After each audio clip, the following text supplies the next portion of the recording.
Olá, pessoal, tudo bem? Estamos aqui para mais um episódio do Sentecast e dessa vez para falarmos com a Vitória Godoy. Ela é psicóloga, palestrante e especialista em diversidade e inclusão e vai nos falar um pouco mais sobre a importância dessa área em todos os âmbitos sociais.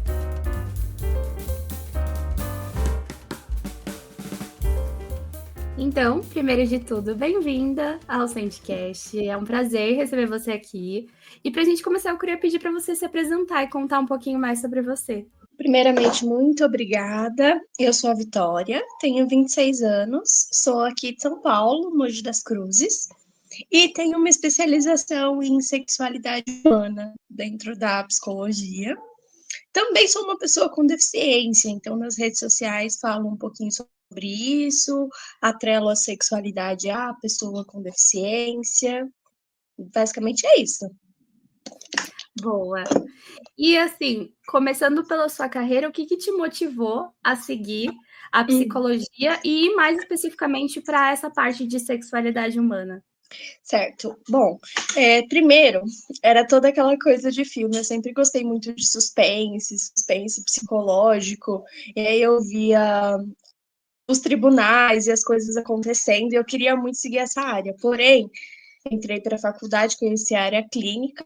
É muito mais possível, né, do que fazer anos de preparação de concurso para ir para a área criminal. Não que eu não queira ainda, né? Mas me apaixonei pela clínica também e tô por essa área mais ou menos. Faço outras coisas também, faço palestra, consultoria, podcast, enfim, várias coisas. E, bom, a área da sexualidade foi surgindo quando eu fui me encontrando como pessoa com deficiência e o que isso significava, não só para mim, mas na área social mesmo, né? Porque pessoas como nós são totalmente apagadas nessa área da sexualidade.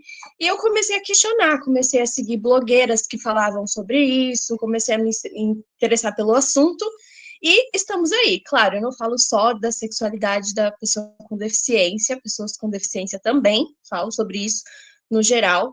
Falo também sobre a sexualidade na infância, a prevenção, a abuso, que é muito importante, a educação sexual, né, desde criança. E basicamente foi por conta disso, por conta da parte da pessoa com deficiência. Geralmente as pessoas nem pensam que a gente se relaciona. Então comecei a questionar um pouquinho disso e falar sobre isso na internet, e aí fiz a especialização. Ai, que legal. É realmente um assunto muito importante e às vezes acaba ficando uma pauta que vai ficando um pouco de lado, né? Você fala, poxa, precisa ser mais Totalmente. divulgado, que as pessoas saibam e comentem mais sobre isso. Totalmente. Na psicologia mesmo, né? A psicologia é uma área Uhum. que ela abrange muita coisa e ela ajuda muito em muitos âmbitos, né? Eu queria que você falasse um pouco Uhum. mais de como ela pode contribuir para que a sociedade seja um lugar mais inclusivo. Então, eu fiquei pensando sobre isso quando você me enviou a pauta, mas basicamente a psicologia ela pode contribuir de várias formas diferentes, né? Promovendo discussões, rodas de conversa, a escuta ativa de pessoas que precisam falar sobre isso. Então, o ideal é que tenha mesmo profissionais qualificados para atender grupos marginalizados, né? A gente está falando aqui de gênero, sexualidade, então eu me refiro a pessoas LGBTs. Tendo um profissional que entende dessa demanda e que é qualificado para atender esse tipo de pessoa, várias coisas podem ser feitas: palestras, jogos, promoção de discussão, evento, é mais ou menos por esse lado. Pesquisa não tem muito. Então, eu acredito que as pesquisas vão começar a surgir agora, né? Os criadores de conteúdo, os acadêmicos, enfim. É de fato, né? Assim, se a gente pensa, ainda bem que as coisas estão mudando e que as empresas, por exemplo, em âmbito de empresas e tudo mais, você vê que tem uma movimentação para que surja mais isso, que as pessoas se sintam mais incluídas, principalmente no ambiente de trabalho, que é uma coisa tão muitas vezes fechada e que tem muitos preconceitos velados ali dentro, mas ainda precisa de muita coisa. Exato. Sim, você falou do ambiente de trabalho. tem aquela coisa também, não adianta ter toda uma promoção à diversidade só no mês da visibilidade e tal. Não, não adianta, infelizmente, já é uma ótima iniciativa ter, porque às vezes nem isso tem, porém a diversidade acontece o ano todo, né? Somos diversidade. Pessoas gordas, magras, LGBTs, tem em todo lugar e não vai deixar de ter. Então, por que só falar disso num mês específico, né? Tem que falar sempre, tem que contratar sempre. Afinal, se a pessoa tiver qualificação para fazer tal cargo, o que vai interferir ela ser LGBT ou não, né?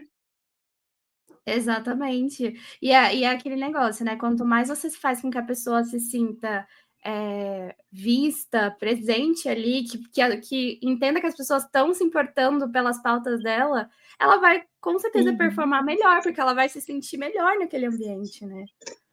Exatamente, vai trabalhar muito melhor, exatamente.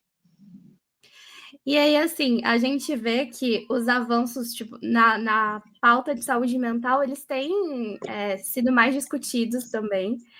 E eu queria saber Uhum. como que é tratado isso dentro dessa parte de diversidade e inclusão, esse lado da saúde mental. Olha, são. Por isso que eu falei no início que é importante o profissional se qualificar, porque são demandas muito específicas, né? Quando que você vai imaginar que vai lidar com uma transição de gênero? Como é que funciona? Quais são as medicações usadas? Onde é que a pessoa tem que ir? Como é que faz com a parte da aceitação da família? Tudo isso o profissional tem que ter pelo menos uma noção de como intervir, né? E de como acolher principalmente essa pessoa.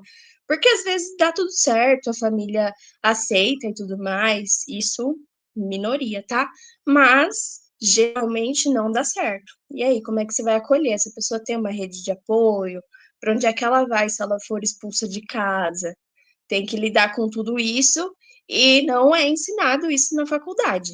Então, você tem que se aprofundar ou nas nossas vivências mesmo, né? Tem amigos LGBTs, convive com diversidade, é importante pensar sobre isso. Tem algum amigo preto, gordo, deficiente? Se não tem, por que que não tem? Porque nós estamos aqui, né? Exatamente, exatamente. É uma coisa que você se você não sai, né, porque eu acho que às vezes a gente, como sociedade, a gente tende a viver dentro de uma bolha, né.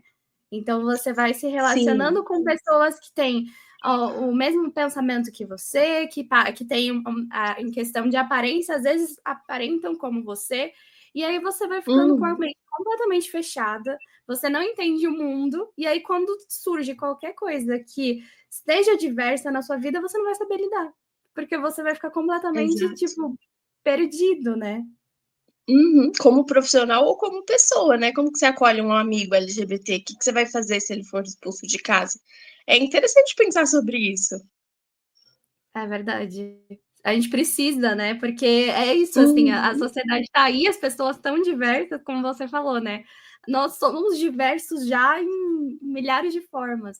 E aí o mundo é tão chato, né, Uhum. se a gente ficar convivendo só com pessoas iguais a nós, tipo, nossa, não faria sentido Exatamente. algum. Para mim também não faz. E aí você nessa parte, né, que você fala muito Hum. sobre essa diversidade, a sexualidade, e você falou sobre esse trabalho desde a infância. Eu queria que você falasse um pouco mais sobre isso e sobre a importância de saber sobre tudo isso desde a infância. Tá, bom, o ideal mesmo é que desde quando a pessoa é bebezinho de colo mesmo, a pessoa que vai cuidar dessa criança já comece a ensinar. Então, por exemplo, vai dar banho? Olha, mesmo que o bebê não entende, porque de início ele não vai entender, mas depois ele vai assimilando, né? Enquanto vai crescendo, olha, eu tô tocando aqui, só fulano ou fulano pode tocar, ninguém estranho pode tentar pôr a mão, se pôr a mão avisa fulano, ciclano, né? Desde o início, e depois vai ensinando verbalmente mesmo para a criança, né? Olha, essas partes são íntimas, só tal pessoa pode olhar, tal pessoa pode tocar. Se alguém tentar mexer com você na rua, você faz isso, aquele famoso não falar com estranhos, né? Então a educação sexual ela vem desde aí. O que que é vulva, o que que é pênis, diferenciar, explicar que tem nomes que a gente usa, é, esporadicamente, né? Não necessariamente vai ficar falando vulva, vulva, vulva, é outro nome que a gente usa socialmente falando, explicar a diferença, explicar sobre contraceptivo. Aí é quando a criança for crescendo, né? Gravidez e tudo mais. E ISTs é muito importante, às vezes a gente foca muito em gravidez indesejada, mas e a IST, né? Também tem que falar sobre. Nossa, assim, é uma coisa que é engraçado, né? Faz muito, muito parte da nossa vida. Só que a gente é um assunto que até adulto é difícil de falar, né? E aí, quando fala de Demais. mais novos, assim, de crianças, adolescentes e tal, parece que fica ainda maior. E aí você fala, gente, e depois a gente cresce adultos que não conseguem falar, que não conseguem nem expressar, às vezes alguma coisa importante está acontecendo e a gente não consegue colocar para fora. Sim, É toda sim. essa cultura, né, de como se fosse errado falar. Exatamente, e explicar às vezes também sobre o prazer, porque geralmente é mulher, né? Falo mulher porque geralmente cresce, não tem noção nenhuma de como se dar prazer ou que é possível ter prazer, e às vezes tem anos de relação com dor. Isso não é normal, não pode ter dor. Então, levar ao médico, eu já vi meninas, mulheres que nunca foram ao ginecologista. 20 e poucos anos, nunca foram, 18 anos, nunca foram. E não é só porque vai transar. Tem que ir no ginecologista por uma questão de saúde mesmo, né? Às vezes tem algum problema hormonal, tem algum problema genético que nem sabe, a menstruação está desregulada e não foi, então não sabe. E é importante ir. Sim, com certeza.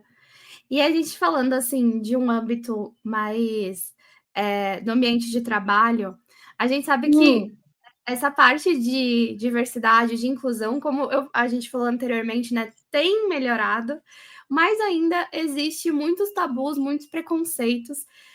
O que você acha que é importante para as pessoas que estão em volta, né, e veem alguma situação dessa acontecendo, para elas se portarem ali e tentarem ajudar na situação, né, Uhum. melhorar a situação? Uhum.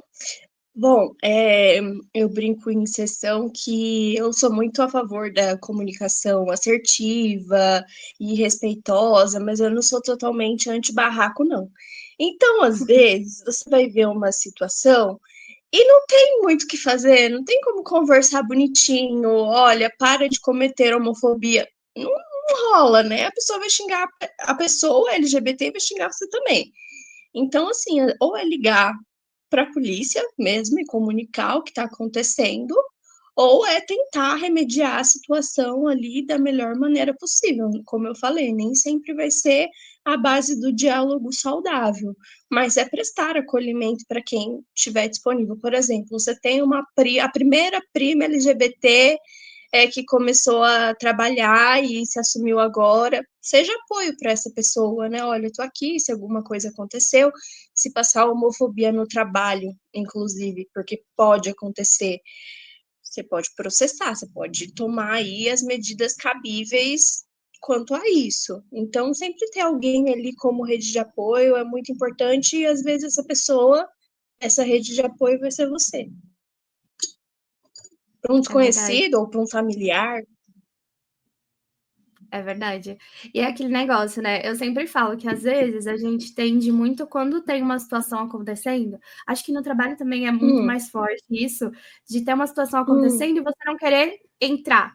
Porque, ai, mas o que que vão pensar uhum. de mim? Mas, ai, se eu for falar, eu não tô envolvido na história. Só que se a gente também não entra e ajuda, a gente meio que tá sendo conivente com a parte que tá, né, fazendo ou o preconceito ou a discriminação.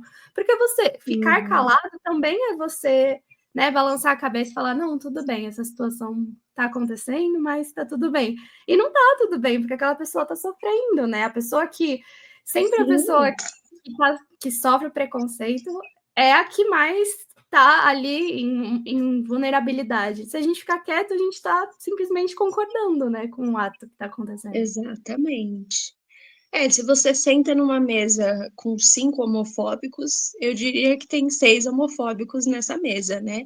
Então é saber se colocar mesmo E às vezes eu sou um pouco radical, eu corto contato mesmo.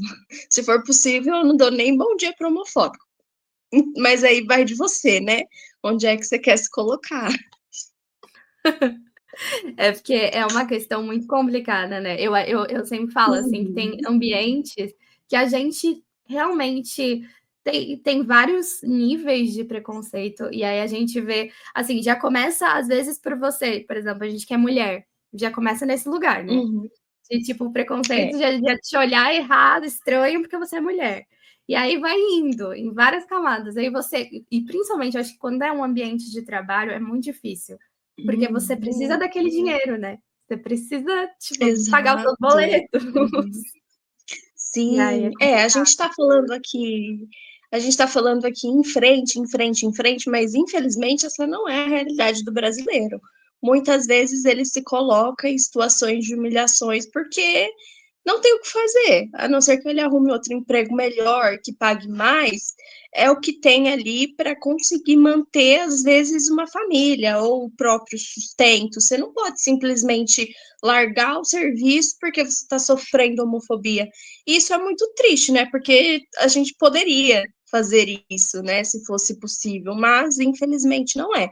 Então, como eu falei, se tem uma rede de apoio ali no meio do que você está passando, já facilita 1%. E se você está em terapia, já facilita pelo menos ali 2%. A terapia é muito importante também em casos de homofobia, para você pelo menos ter uma noção do que fazer, ou então vai servir como manutenção mesmo para você aguentar essa situação até certo ponto, até conseguir sair. Porque você vai ter um espaço ali para desabafar, chorar, falar mal dos colegas de trabalho, e um norte do que fazer, né? Exato. É uma coisa realmente muito complicada. A gente, inclusive, tem um episódio aqui do podcast que eu gravei com algumas pessoas aqui da Sente Pulse, que são LGBT+, e aí você para pensar e você começa a refletir sobre algumas coisas, de que, assim, as pessoas precisam também parar com essa coisa de, ai, a pessoa que é LGBT+, ela tem que falar, ela tem que verbalizar que ela é LGBT+, como se fosse, assim, um grande chá revelação o tempo todo, né? Então, assim, o tempo todo eu tenho que Exato. falar para os outros, olha, eu sou, hein, olha. E aí várias pessoas deram relatos de tensão, de ficar nervoso, de entrar num novo trabalho, porque tinham que verbalizar isso em algum momento e não sabiam qual ia ser a reação das pessoas. E aí você fala, gente, olha que surreal, né? Nenhum hétero vira e fala assim, oi, gente, então, deixa eu falar, meu nome é Camila, eu sou... Tipo, ninguém faz isso, gente. Por Pois que é. tem que pressionar, né, os LGBT+, a fazerem isso? Qual é? Tipo, não faz sentido algum. E ainda acontece, né? Sim, se você é trans, então, são dois chás revelações, né? Porque você tem que falar da sua sexualidade e do seu gênero, o que deve Exato. ser extremamente cansativo. Exato. Eu acho que a gente ainda precisa bater nessa tecla o tempo todo de, gente, as pessoas elas só são o que elas são, elas não precisam ficar sentando e falando, olha, fulano, deixa eu te explicar. Eu sou assim, eu faço isso, tipo, não faz sentido, né? Se fosse assim, então todo mundo tem que Pois é. sentar e explicar, porque não faz sentido uns terem Uhum, esse nervosismo todo e as outras pessoas não. Então é algo que a exato. gente, quando você não passa pela situação, você não para refletir sobre isso. E é muito importante a gente refletir, porque você tem que colocar como eu me sentiria se eu tivesse que chegar num ambiente novo e ter que falar para as pessoas o tempo todo. Então, assim, se a gente para Pois refletir e é. fala, nossa, ia ser horrível. Então, por que você faz as outras Uhum. pessoas passarem por isso, né? Exatamente. Quando você é deficiente, são três chá revelações, porque aí você tem que explicar o que você tem também. E às vezes a pessoa nunca te viu na vida e te para na rua, já passei por isso.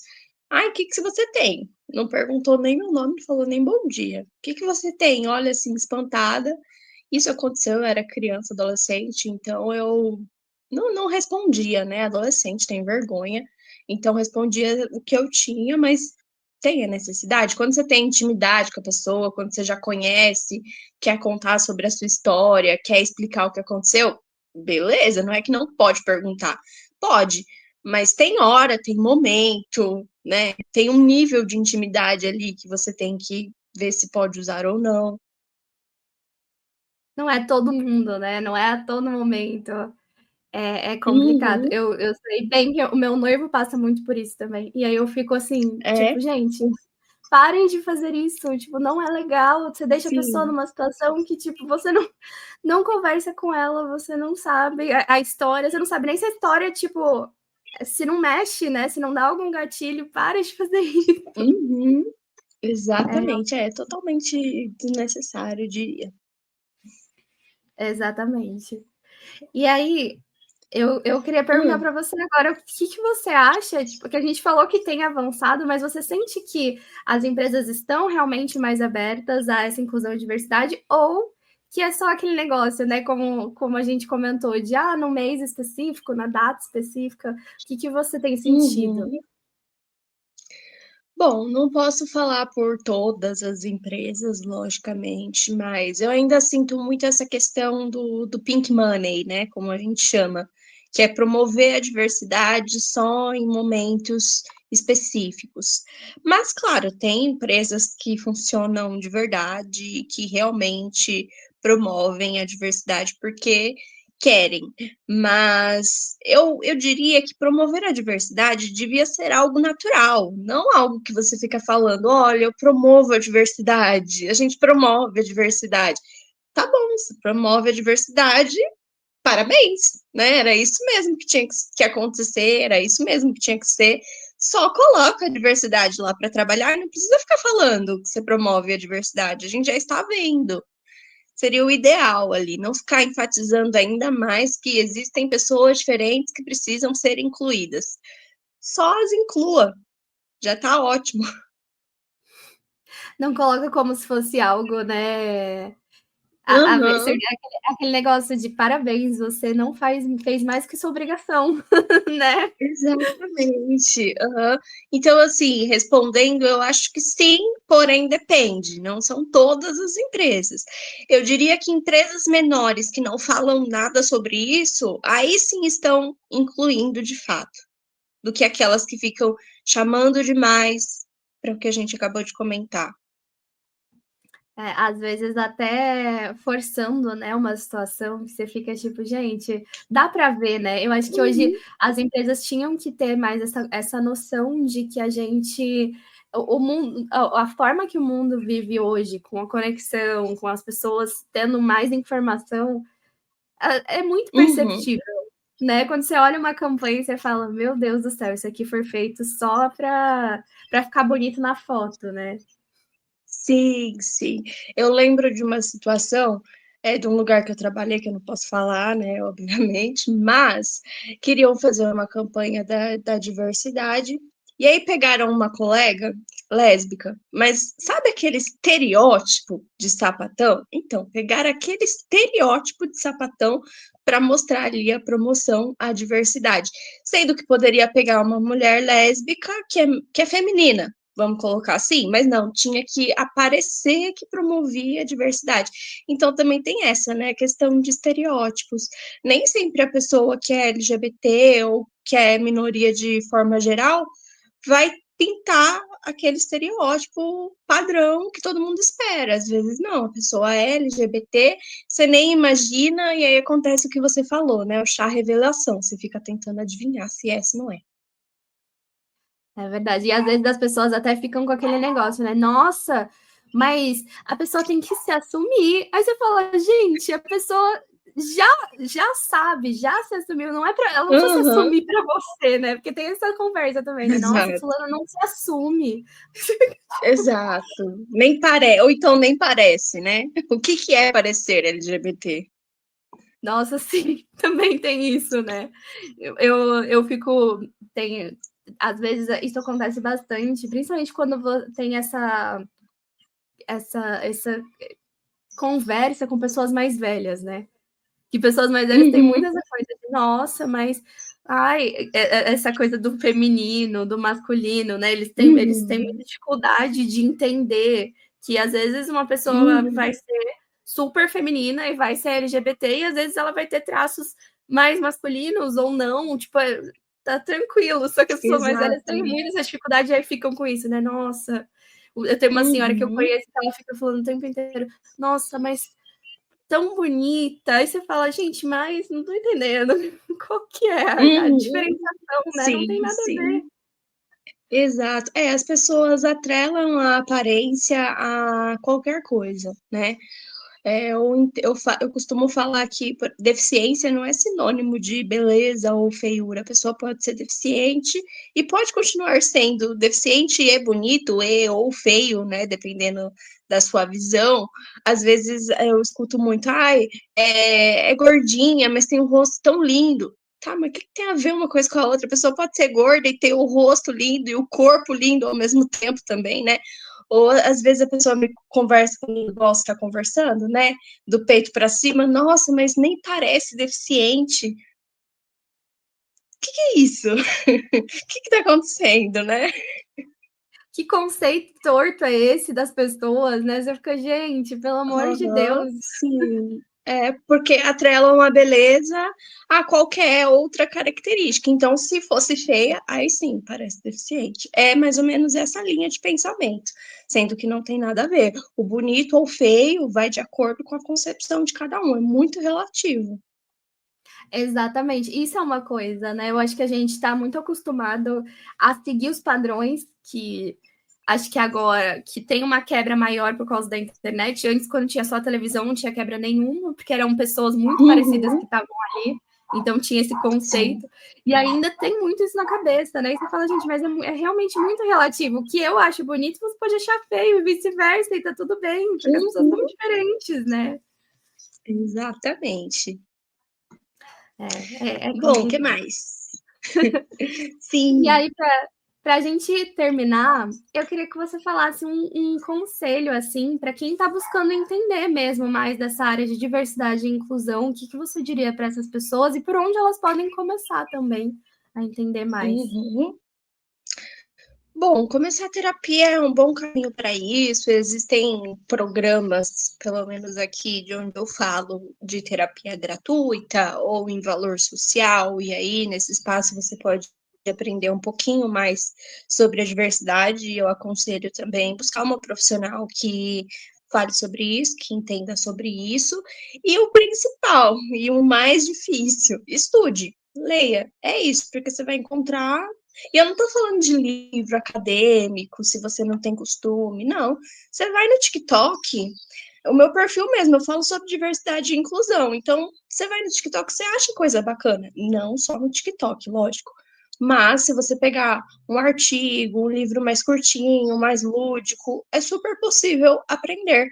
E conviva com pessoas LGBTs, pessoas deficientes, pessoas gordas, pessoas pretas, conviva com essas pessoas, porque aí você vai aprender direto da fonte. Pergunta, como é que você se sente, o que você acha de tal assunto?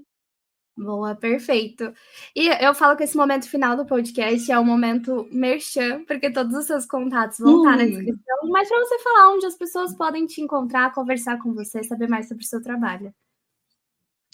Bom, vocês me encontram em todas as redes sociais, Instagram, TikTok, WhatsApp.